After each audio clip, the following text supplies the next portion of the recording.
என்னன்னா கிளாஸ் வெஹிக்கல்னு எடுக்கிறேன். ஒரு வெஹிக்கல் கிளாஸ் எடுக்கிறேன்.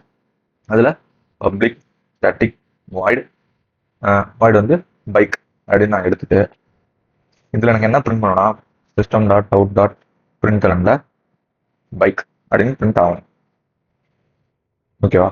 இப்போ திருப்பி class vehicle bike car car extends vehicle இதில் நான் இப்போ அதே பப்ளிக் ஸ்டாட்டிக் வாய்ட் பைக் தான் எடுக்கிறேன். ஆனால் இங்கே என்னன்னா சிஸ்டம் டாட் அவுட் டாட் பிரிண்டர்ல பைக் இஸ் மூவிங் அப்படின்னு நான் இங்கே போடுறேன். ஓகே, இப்போ போட்டதுக்கப்புறம் அதாவது சேம் மெத்தட் நேம் தான். ஆனால் இங்கே பேராமீட்டர் வச்சு நான் டிஃபரெண்ட்லாம் எதுவுமே பண்ணல. ஆனால் என்னோட எக்ஸிகியூஷன் வேற ஒன்று நடக்கணும் அப்படின்னு நான் போட்டிருக்கேன். இதுதான் நம்ம என்ன சொல்லுவோம், ஓவர் ரைடிங்.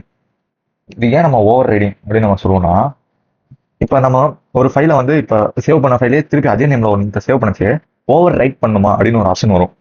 சேம் ப்ராசஸ் தான் இங்கேயும். பைக்குன்ற ஆப்ஜெக்ட் தான், ஆனால் பைக்குன்ற ஆப்ஜெக்டே திருப்பி ஓவர் ரைட் பண்ணுறேன்.